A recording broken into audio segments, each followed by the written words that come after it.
ભગવાન પહેલા ગાયોનું અગ્ર પૂજન કરાવે છે અને પછી ભગવાનનું પણ પૂજન કરવું હોય ને તો પહેલા ગાયને માધ્યમ કરવી પડે, ગાયની પૂજા પહેલા કરવી પડે.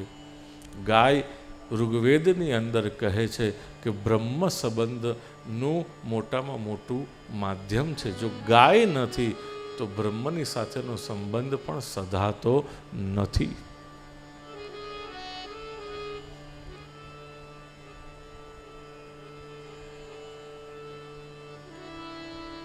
ગાય તો આપણું માધ્યમ છે વાલા કુટુંબીજનો. બ્રહ્મની સાથેનો સંબંધ સાધવા માટે ગાય ન હોય તો શક્ય જ નથી.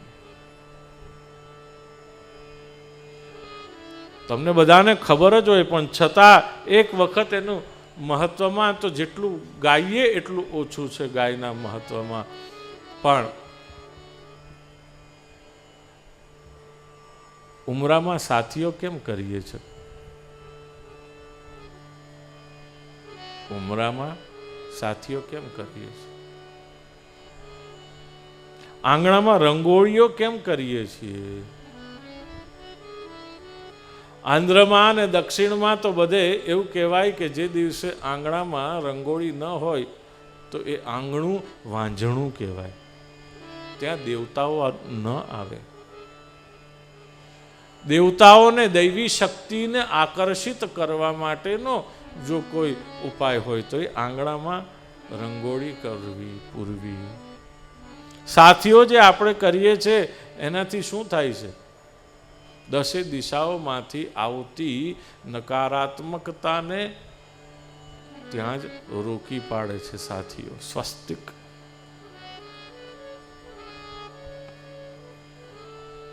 બહુ મહત્વ છે. આપણે તો સ્ટીકર લાવીને ચોંટાડી દઈએ. વરસના વચલે દાડે દિવાળી આવી એટલે સ્ટીકર લઈ આવો ને ચોંટાડી દો. તમે બધા આવું ન કરો. તમે તો સોલાના છો. આ તો બીજા બધા લોકોને જેને રોજ સમય નથી એટલે એ લોકો એવું કરે. હવે તો પરદેશમાં શું કરે? કંકુય મળતું હોય ન મળતું હોય ખબર નહીં. બધા તો તમે બધા ભાગશાળી છો. બધા તમારા જેવા ભાગશાળી થોડા હોય કે એને આવું સુખ કરવા મળે. બાકી આપણી ઓળખાણ કઈ? તો કે ઘરમાં બ્રહ્મસ્થાનમાં તુલસીનો ક્યારો હોય અને બહાર આંગણામાં લીમડો હોય. લીમડો શું કરે? નેચરલ પ્યોરિફાયરનું કામ કરે છે. અને તુલસી તો કે ઓઝોનનું ગાબડું પૂરવાનું કામ કરે, ઓઝોન પેદા કરે.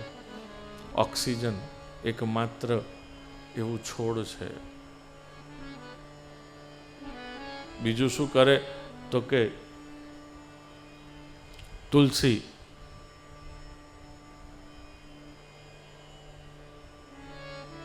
સોળ ફૂટ સુધી પોઝિટિવિટી ફેંકે છે. અને ગાય 32 ફૂટ સુધી પોઝિટિવિટી ફેંકે છે. એટલે જ કોઈક સંતોને પૂછશો ને કે બાપજી ઘરમાં કંઈક થોડુંક આઘું પાછું થયું હોય ને એવું લાગે છે, બધું ગરબડ લાગે છે, ત્યારે સંતો શું સલાહ આપે? એક કામ કરો, આપણી સરસ મજાની દેશી ગાય હોય એની પૂજા કરી અને એને આપણા ઘરની 2 થી 4 પ્રદક્ષિણા ફેરવાવી દો એટલે આપોઆપ બધું સરખું થઈ જાય.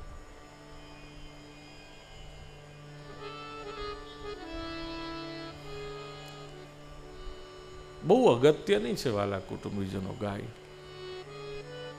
આમ જ્યારે આપણને થોડુંક લો ફીલ થતું હોય ને એ વખતે પણ એનર્જી લો લાગતી હોય ને આપણી પણ અંદરની શક્તિ એ વખતે માપી લેવાની કેટલી છે અને પછી પ્રદક્ષિણા ફરો 4 થી 5 અને પછી ફરી પાછું તમારી શક્તિનું પ્રમાણ માપશો તો ખ્યાલ આવશે કે અનેક ગણી વધી ગઈ.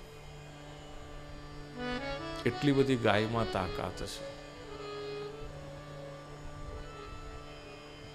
બહુ અગત્યની છે વાલા કુટુંબીજનો ગાય. ભગવાન પહેલા ગાયનું પૂજન કરાવે છે અને પછી ગિરિરાજજીનું ભગવાનનું પૂજન કરાવે છે.